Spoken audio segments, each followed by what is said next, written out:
मौनी अमावस्या का रहस्य क्या है, इसकी शुरुआत कैसे हुई? आज मैं तुम्हें एक ऐसी कहानी सुनाने जा रहा हूं जो सदियों पुरानी है, जो हमारी आस्था की नींव में बसी है, जो हर साल माघ के महीने में हमें याद दिलाती है कि मौन की शक्ति कितनी अपरंपार होती है। ये कहानी है मौनी अमावस्या की, उस पवित्र दिन की जब सूर्योदय से पहले बिना एक शब्द बोले मौन रहकर पवित्र नदियों में स्नान किया जाता है। लेकिन क्या तुमने कभी सोचा है कि ये परंपरा शुरू कैसे हुई? क्यों हम इस दिन मौन रहते हैं? क्यों बिना बोले नहाना इतना महत्वपूर्ण है? आओ, मैं तुम्हें ले चलता हूं उस युग में जब देवता और मनुष्य एक साथ इस धरती पर विचरण करते थे, जब हर शब्द में शक्ति थी और हर मौन में रहस्य छिपा था। नमस्कार प्यारे दर्शकों, मैं अर्जुन एक बार फिर आपका हार्दिक स्वागत करता हूं आपके अपने चैनल विद्या ज्ञान सागर में। दोस्तों, आज हम एक नई कहानी और एक नया वीडियो लेकर आपकी सेवा में उपस्थित हुए हैं। आज की कथा अत्यंत ज्ञानवर्धक और प्रेरणादायक है। कथा शुरू करने से पहले आपसे एक विनम्र निवेदन है। शास्त्रों में कहा गया है कि अधूरी छोड़ी गई कथा दुख और पाप का कारण बनती है, इसलिए इसे अंत तक अवश्य सुने। और अगर आप अपनी माँ से सच्चा प्रेम करते हैं तो इस वीडियो को लाइक करें, हमारे चैनल को सब्सक्राइब करें और कमेंट में माँ लिखकर अपना समर्थन दें। तो आइए बिना किसी विलंब के आरंभ करते हैं आज की प्रेरणादायक कथा। बहुत समय पहले की बात है, जब देवलोक अपनी समृद्धि और वैभव के चरम पर था। इंद्रदेव अपने सिंहासन पर विराजमान थे और सभी देवता अपनी शक्तियों के अभिमान में डूबे हुए थे। उन दिनों देवताओं को लगता था कि वे ही सृष्टि के सर्वोच्च शासक हैं और कोई भी उनके समक्ष नहीं टिक सकता। स्वर्ग में हर दिन उत्सव होते थे, अप्सराएं नृत्य करती थी, गंधर्व संगीत की मधुर ताने छेड़ते थे और देवता कल्पवृक्ष के नीचे बैठकर अमृत का पान करते थे। लेकिन इस सब के बीच देवताओं के मन में धीरे धीरे अहंकार का बीज अंकुरित होने लगा था। एक दिन ब्रह्मदेव ने देवताओं की ये दशा देखी। उनका मन व्यथित हो उठा। वे जानते थे कि अहंकार ही सबसे बड़ा पतन का कारण बनता है। उन्होंने भगवान शिव से प्रार्थना की, हे महादेव, देवताओं को अपने अहंकार का पाठ सिखाना आवश्यक है, अन्यथा ये अहंकार उनके विनाश का कारण बन जाएगा। भगवान शिव मुस्कुराए। उन्होंने कहा, ब्रह्मदेव, मैं एक ऐसी घटना घटित करूंगा जो देवताओं को सदा के लिए याद रहेगी, लेकिन इसके लिए मुझे पृथ्वी पर जाना होगा। पृथ्वी पर हिमालय की तलहटी में एक छोटा सा आश्रम था। वहां ऋषि वशिष्ठ रहते थे। उनके आश्रम में अनेक शिष्य वेदों का अध्ययन करते थे। एक दिन एक दिव्य ज्योति उस आश्रम में प्रकट हुई। उस ज्योति से एक बालक प्रकट हुआ। वो बालक अद्भुत था। उसके चेहरे पर अलौकिक तेज था और उसकी आंखों में गहरा ज्ञान झलकता था। ऋषि वशिष्ठ समझ गए कि यह कोई साधारण बालक नहीं है। ऋषि ने बालक को अपनी गोद में उठाया और पूछा, हे दिव्य बालक, तुम कौन हो? बालक ने मुस्कुराते हुए कहा, गुरुवर, मैं भगवान शिव के आशीर्वाद से जन्मा हूं। मेरा नाम मौनेश्वर है। मैं इस पृथ्वी पर मौन की शक्ति का प्रचार करने आया हूं। मुझे अपना शिष्य बना लीजिए। ऋषि वशिष्ठ ने बालक को आशीर्वाद दिया और उसे अपने आश्रम में रख लिया। मौनेश्वर बचपन से ही अद्भुत बालक था। वो बहुत कम बोलता था, लेकिन जब भी बोलता उसके शब्दों में गहरा अर्थ छुपा होता था। वर्षों तक मौनेश्वर ने वेदों का अध्ययन किया। उसने योग और तपस्या में महारत हासिल की। लेकिन सबसे बड़ी बात यह थी कि उसने मौन की अद्भुत शक्ति को पहचाना। वो जानता था कि मौन केवल चुप रहना नहीं है, बल्कि ये आत्मा की सबसे गहरी अवस्था है, जहां व्यक्ति परमात्मा से जुड़ता है। जब मौनेश्वर युवा हुआ तो उसने अपने गुरु से आज्ञा ली और घोर तपस्या के लिए हिमालय की गुफाओं में चला गया। वहां उसने 12 वर्षों तक कठोर तपस्या की। वो पूरी तरह से मौन में रहा। उसने न तो कोई शब्द बोला, न किसी से कोई बातचीत की। उसका पूरा ध्यान केवल परमात्मा पर केंद्रित था। मौनेश्वर की तपस्या इतनी प्रबल थी कि उसकी ऊर्जा तीनों लोकों में फैल गई। स्वर्ग में देवताओं के सिंहासन हिलने लगे। इंद्रदेव चिंतित हो उठे। उन्होंने कहा, ये मौनेश्वर नाम का तपस्वी अपनी तपस्या से हमारे सिंहासन को खतरे में डाल रहा है। हमें कुछ करना होगा। देवताओं ने एक सभा बुलाई। उन्होंने तय किया कि वे मौनेश्वर की तपस्या भंग करेंगे। इंद्रदेव ने अप्सरा मेनका को बुलाया और कहा, तुम्हें पृथ्वी पर जाना होगा और उस तपस्वी मौनेश्वर की तपस्या भंग करनी होगी। मेनका ने इंद्रदेव से कहा, देवराज, मैं अनेक ऋषियों की तपस्या भंग कर चुकी हूं, लेकिन ये तपस्वी अलग है। मैंने सुना है कि वो पूर्णतः मौन में है। उसके मन में कोई विकार नहीं है। मैं नहीं जानती कि मैं सफल हो पाऊंगी या नहीं। इंद्रदेव ने कहा, तुम्हें जाना ही होगा। ये देवताओं के अस्तित्व का सवाल है। मेनका अनिच्छा से पृथ्वी पर आई। उसने हिमालय की उस गुफा को खोजा जहां मौनेश्वर तपस्या कर रहा था। जब उसने मौनेश्वर को देखा तो वो स्तब्ध रह गई। मौनेश्वर समाधि में बैठा था। उसका चेहरा शांत था, लेकिन उसके चारों ओर एक दिव्य आभा मंडल था। ऐसा लग रहा था जैसे वो इस संसार का नहीं, किसी और ही लोक का प्राणी है। मेनका ने अपना नृत्य शुरू किया। उसने सबसे मोहक गीत गाए। उसने अपनी सारी कलाएं दिखाई, लेकिन मौनेश्वर की समाधि में कोई अंतर नहीं आया। उसकी आंखें बंद थी और उसका मन पूरी तरह से परमात्मा में लीन था। दिन बीते, सप्ताह बीते, महीने बीत गए, लेकिन मौनेश्वर की समाधि नहीं टूटी। आखिरकार मेनका थक गई। उसने इंद्रदेव को संदेश भेजा, देवराज, मैं असफल रही हूं। ये तपस्वी किसी और ही धातु का बना है। उसे कोई भी मोह प्रभावित नहीं कर सकता। इंद्रदेव क्रोधित हो गए। उन्होंने कामदेव को बुलाया और कहा, तुम्हें जाना होगा और अपने पुष्प बाणों से मौनेश्वर की तपस्या भंग करनी होगी। कामदेव भी पृथ्वी पर आए। उन्होंने अपने 5 पुष्प बाणों को साधा और मौनेश्वर की ओर छोड़ा, लेकिन एक अद्भुत घटना घटी। जैसे ही बाण मौनेश्वर के निकट पहुंचे, वे वही जलकर राख हो गए। मौनेश्वर की तपस्या की अग्नि इतनी प्रचंड थी कि किसी भी प्रकार का विकार उसके पास आते ही नष्ट हो जाता था। कामदेव भी हारकर वापस चले गए। देवताओं में हड़कंप मच गया। उन्हें समझ नहीं आ रहा था कि अब क्या करें। तभी ब्रह्मदेव ने कहा, देवताओं, तुमने अपने अहंकार में एक महान तपस्वी को प्रताड़ित करने का प्रयास किया। ये मौनेश्वर कोई साधारण तपस्वी नहीं है। वो भगवान शिव का आशीर्वाद प्राप्त व्यक्ति है। तुम्हें उसके पास जाकर क्षमा मांगनी चाहिए। लेकिन देवताओं का अहंकार इतना बड़ा था कि वे इसके लिए तैयार नहीं हुए। उन्होंने कहा, हम देवता हैं, हम किसी मनुष्य से क्षमा नहीं मांग सकते। ये सुनकर भगवान शिव स्वयं प्रकट हुए। उनका तीसरा नेत्र खुला हुआ था और उनका रूप अत्यंत भयंकर था। उन्होंने गरजते हुए कहा, अहंकारी देवताओं, तुमने एक महान तपस्वी को प्रताड़ित करने का प्रयास किया। तुम्हें लगता है कि तुम सर्वशक्तिमान हो। आज मैं तुम्हें सबक सिखाऊंगा। देवता भयभीत हो गए।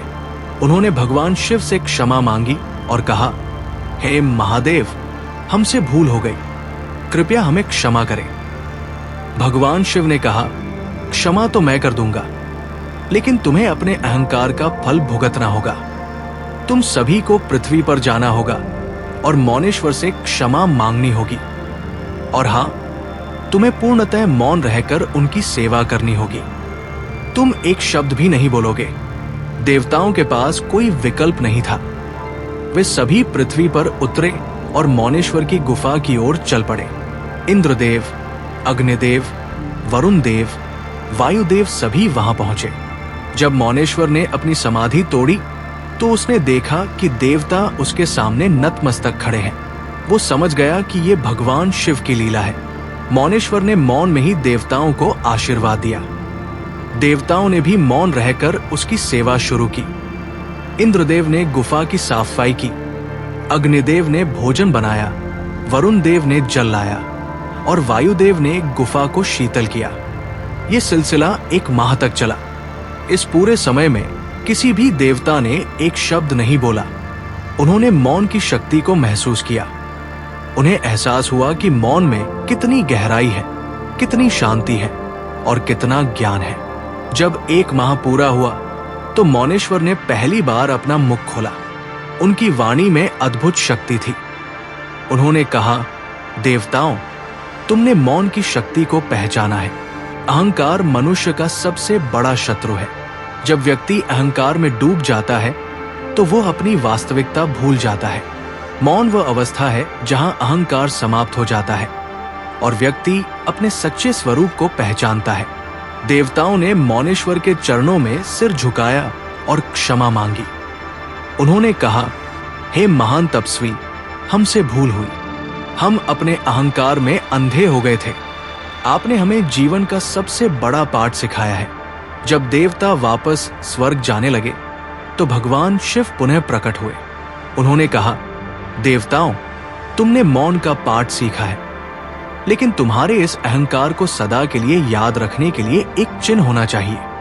भगवान शिव ने चंद्रदेव को बुलाया और कहा, चंद्रदेव, तुम आकाश में सबसे सुंदर और प्रकाशमान हो, लेकिन तुम भी अहंकार से ग्रस्त हो। आज से हर माह की अमावस्या को तुम पूर्णतः अदृश्य हो जाओगे। ये तुम्हारा अहंकार का प्रायश्चित होगा।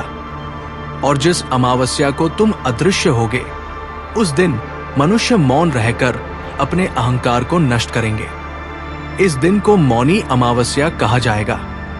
चंद्रदेव ने भगवान शिव से प्रार्थना की, हे महादेव, ये बहुत कठोर दंड है। भगवान शिव ने कहा, ये दंड नहीं, एक याद दिलाने का माध्यम है। जब भी तुम अदृश्य होगे तब मनुष्य और देवता दोनों को याद आएगा कि अहंकार कितना विनाशकारी होता है और मौन की शक्ति कितनी महान है।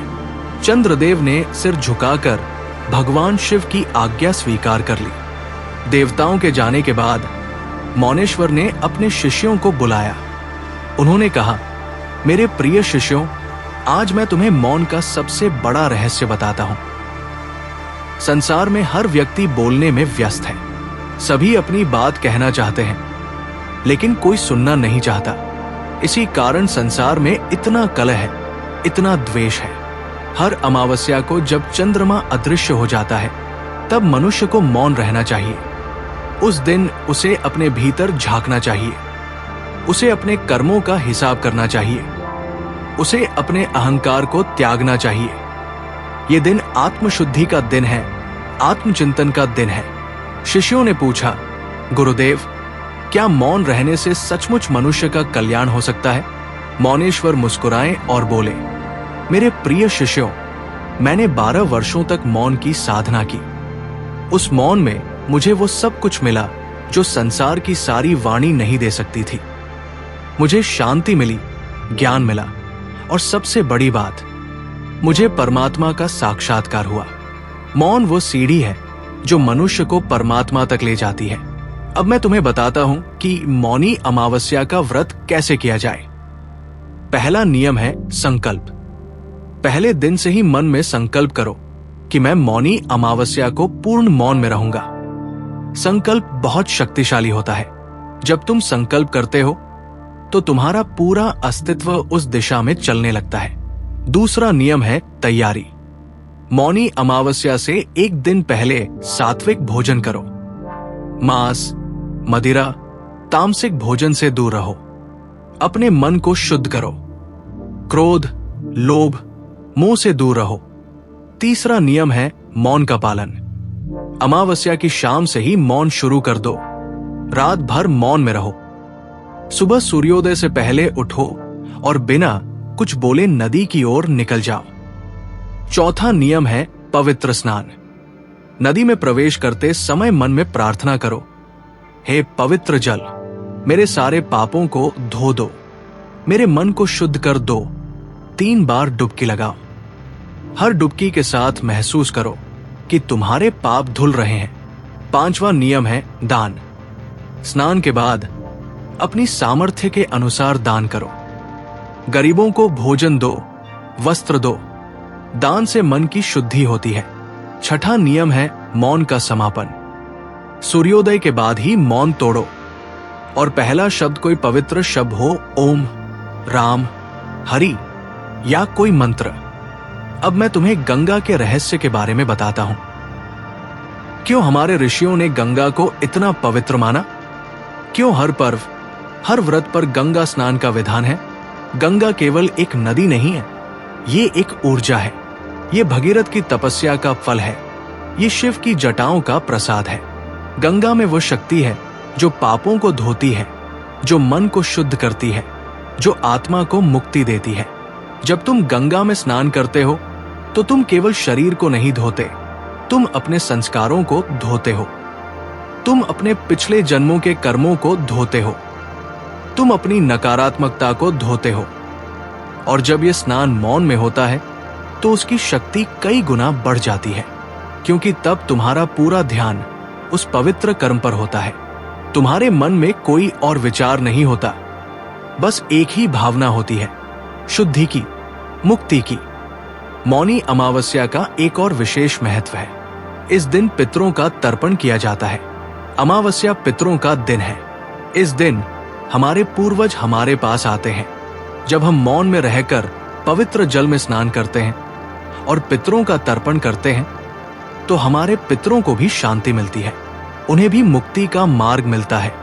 कहते हैं कि जो व्यक्ति मौनी अमावस्या पर पूर्ण श्रद्धा से पितरों का तर्पण करता है, उसके पितर 7 पीढ़ियों तक मुक्त हो जाते हैं। ये कितनी बड़ी बात है!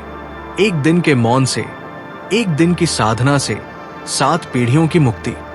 मैं तुम्हें कुछ संतों के अनुभव सुनाता हूं जो मौनी अमावस्या से जुड़े हैं। संत कबीर ने कहा था, मौन ग्रही तब जानिए जब तन से तन मिले। शब्द बिना संवाद है, मौन बिना नहीं श्री। यानी मौन की महिमा तब समझ आती है जब आत्मा से आत्मा का मिलन होता है।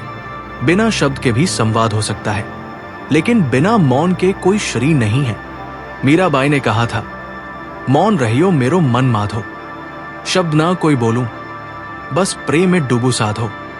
मीरा को मौन में ही कृष्ण के दर्शन हुए थे। उन्होंने जाना था कि प्रेम में शब्द की जरूरत नहीं होती। रामकृष्ण परमहंस कहते थे, जितना कम बोलोगे उतनी ज्यादा शक्ति संचित होगी।